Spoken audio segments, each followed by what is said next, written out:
Good day, ladies and gentlemen, and welcome to my humble, windy home in Livingston, Montana. Now, if you guys hear any background noise or any humming or whistling or any of that, it's because this condenser mic is picking up the wind right outside this window, and it's blowing about 40 miles an hour out there. Anyway, today is November 30th of 2020. And I've got another story I'd like to tell.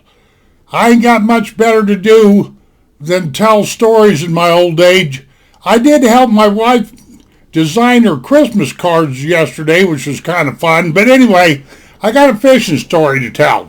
Now, if you don't like my stories, you're politely excused. Understandable. Okay, this particular scene happened in the 80s. I know that for a fact, but I just don't know what year. I want to say about 87 or 88, 1988. It was 87, right along in there. Now, back in those days, well, and early on and up until the 80s and later, my brother and I, we did a lot of outdoor activities together because we grew up doing that kind of stuff as a kid, and it led on. We continued to do that stuff into our, early adult life and everything. But finally, my brother, he moved out of state, and so there went my fun with my brother, But anyway, we were shown this place. Now you'll have to get a map, okay? Because I'll spend all day trying to describe where this is. Just find Arco, Idaho, and go north from there, and you're going to see a place called Mackey Reservoir. Mackey Reservoir. Matter of fact, just before you get to Mackey Reservoir, you're going to see the little town of Mackey. Just keep going north past the reservoir, and right at the head of the reservoir, they used to be really good fishing. When the spring runoff would go away and everything and the water dropped down, you could go across those sand dunes. There was a lot of sand out there. And, and the fly fishing was pretty doggone good. The bait fishing was, well, how that is. Pretty hard to beat that bait fishing. And, spinning rods, flies, and all that kind of stuff. It was a favorite place that Nick and I, that my brother and I tried to get to, and whoever else we could con to go along, because from where we lived in Burley and Rupert, Idaho, it was a 160-mile drive. And of course, and you ain't driving that, doing any fishing, and turning around and driving back, because you ain't getting no sleep, and it's dangerous and every other doggone thing. So we always planned to spend the night, Okay, we go up there for about the 100th time in our lives, because the fishing, like I say, you hit that just right. That fishing was really, really good. I pulled a couple of 5-6 pounders out of there and got a couple of real nice ones on fly rod, etc., etc. Okay, my brother and myself, we bring along another friend. He's an older gentleman, real nice guy. I really have no reason to throw in the fact that he was a Mormon, but I'm going to stick up for this fellow because he was a really nice human being, Mormon or not, because I've been around Mormons long enough to know that not all of them are bad people. I just don't particularly believe in Joseph Smith, our founder, myself, but This friend that we had along, his name was Marvin, and he was quite a few years older than Nick and I, had an older family, and, he's an older guy, real good friend, real good hunter, real good fisherman, and all that kind of stuff. So we go tearing up there to Mackey, we go, the way it worked, you got up there above that reservoir, and there was these old dilapidated roads that kind of wound down there towards the inlet of the reservoir, but you couldn't go down there too doggone far or you get buried in sand. I mean, there was sand and willows and mosquitoes. That was what was down in there. So you just had to find the best place you could, pitch your tent, put up your camper or whatever you had to do. Okay, now I remember back in those days I had just I'd been fly fishing for a while, but I'd been fly fishing enough to know to become really comfortable with the sport and to get myself right about that novice, classification. I was tying my own flies and and all that kind of stuff. So anyway, we go up there, and we get on that. Okay, that river that's feeding Mackey Reservoir is called the Big Lost River. And you can look that up and you can see miles of it.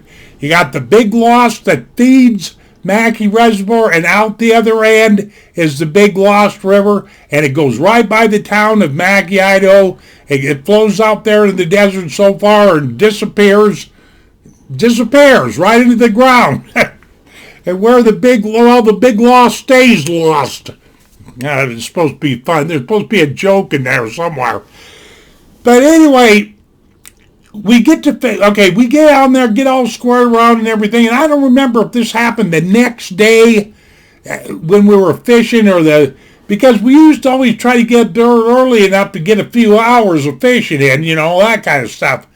That it doesn't really matter. It either happened the first day or the second day that we were there. But I'm off in the brush, because it's pretty a lot of willows around, not big pine trees or none of that. Mostly willows, sandbars, gravel bars, that kind of stuff, Well, anyway, I'm down there fishing, and I know I sensed something to my right. Of course, this hand would be on your left, I do believe, but I sensed some kind of movement on my right, and I looked over there, and I seen this guy all decked up in Sims waders and every fancy vest and $500 fishing pole. I've seen this stuff all my life, and all this other kind of stuff, all this real expensive fishing gear anyway and everything. He looked like he was trying to be somebody important. He found out just how important he was by the time I got how important he wasn't by the time I got done with him. Anyway, he comes tromping up to me, and now this has nothing to do with nothing, but back in those days I was packing a .22 Magnum pistol. It was down in that state of Idaho, man, they got plenty of rattlesnakes, and that's mostly what I packed it for, because that country down there, you didn't have to worry about grizzly bears or nothing like that. Too lowland. Those grizzly bears don't like that, not per se, But anyway, this guy comes up to me and he goes, "Hey, bud," he says, "I hate to tell you this, but you're on private property. You can't fish here." And I looked at this clown and I said, "Say, when did this all happen?" So I said, "I've been coming up here fishing for years. As a matter of fact there, pal," I said, "I've got an Idaho State fishing license that says I got the perfect right to be here fishing. And you're going to tell me I don't have the right to fish here?" And he goes, "Well, that's kind of what I'm telling you, Okay, there's this deal out here in the West. It's called the high water mark, and and that's when you got spring runoff and these rivers and streams are running at their highest, okay? And there's always been a dispute on who owns that land where the water comes up, or how far the water goes down. If that land where the water goes down belongs to the landowner that has the edging water, the bank water. You follow what I'm saying? Well, that probably didn't make much sense, but it was. But that's how this guy came at me. He goes, "Well, see, the problem of it is when we got high water, the boundary of this," and he acts like a geologist. He started explaining to me, where the high water mark was, and that his stepdad owned all that land and all that crap. And I just looked at him and I said, "Bullshit." I said, "That ain't got nothing to do with nothing. It happens every year. The high water comes and it goes. So you're trying to tell me that the land ownership kind of comes and goes depending on the level of the water. Is that what you're trying to tell me? And I says, I know for a fact that you're just full of BS and all that kind of stuff, And I happened to notice, I looked back over kind of around a bush, and I seen this stupid idiot standing there with some $900 hat on and a $150 fly vest and all this other stuff. And basically, he was a client. This guy was a fly fishing guide. Come to find out, I'm a little ahead of the story, but that's what the whole upshed was about. And this guy was going around trying to kick as many people out of that area as he could so he could have his own little fly guiding service area, where he could take people in this private area. But this deal didn't work out because it went before the city council, I know, or the county up there, and that dude lost. The state backed up the fishermen and said, that land that went into that reservoir that went through that high water and low period was no more his than the man in the moon. His land ended at a certain spot, and it had nothing to do with the height of the reservoir or the Big Lost River or any of this other stuff. And so putting two and two together, this guy, he was trying to build up a guidance service, which there's nothing wrong with that, but, to kick us locals out of there was just plumb redonkulous. In fact, it was a little bit on the greedy side. So anyway, we're standing there talking all this over and banging ears and everything, and I just told this fool, I said, I'm not stopping fishing. I'm not doing any of the above. As a matter of fact, if you don't cease and desist with that big mouth of yours, I'm going to tell you exactly what's going to happen here. Me and you are going swimming. And a matter of fact, I was mad, but then I didn't care, and I started to make a step toward him because I was going to just, either start punching or start grabbing or start flipping him or doing something. He goes, oh, no. He says, there ain't no need in that. And I says, oh, there's a need in that. I said, you and I need to go swimming because I'm hot. I want to cool off there, bud. You understand what I'm talking about?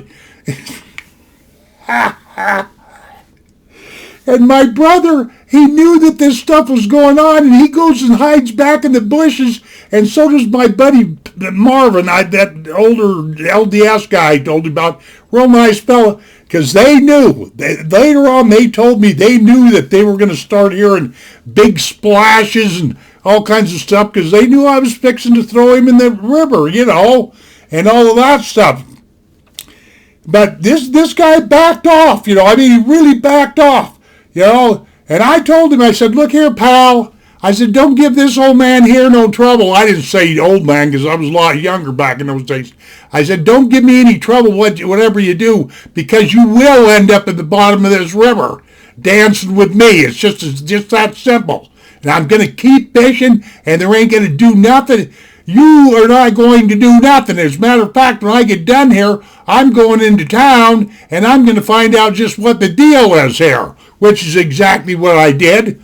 And on our way out, Mackey, from where we camped and everything, the town of Mackey was like 10 miles away or something like that. But on our way out, I stopped and I just so happened to know the police. I think the little town of Mackey only had like 3 police officers, but I happened to know this guy that was on duty. And I asked him what the situation was, and that's when he told me that guy was trying to make that area up there his own private paradise and charge these guys, $500 a day to fly fish air and all that kind of stuff. And finally, the city or the county convened a great big council, and they ruled for the sportsman and not that supposed landowner, because it was a bogus deal, and all that. Of course, I didn't tell that guy that cop, that I wanted to, I wanted to mermaid with it, with this guide wannabe. So anyway, the next day, we get up and we go fishing, and I run into this character again, and I just kind of standing there with put my reel on my boot. You do that, you learn to do that so you don't get the reel all sandy, and all that kind of stuff. And he walked up to me and he goes, "Well," he said, "we didn't get off too good yesterday." And anyway, he pulls out this. He goes. He says, "I don't think you're fishing with the right fly." He says, "Let me help you out." And he gave me a peace offering of some flies, which I took a few of them and everything. And what they were fishing were basically, as far as fly fishing goes, what they were feeding on was mayflies. And I didn't quite have, that was one pattern still to this day. I know I should fish with more mayflies, but I don't. I don't know. There's just something about a mayfly that bugs me. That's one bug I don't. Well, anyway, but that's the deal. So, but that's the end of this story. I never did. The guy chickened out. He didn't want to go swimming with me. Man, that would have been so fun. That would have been so fun.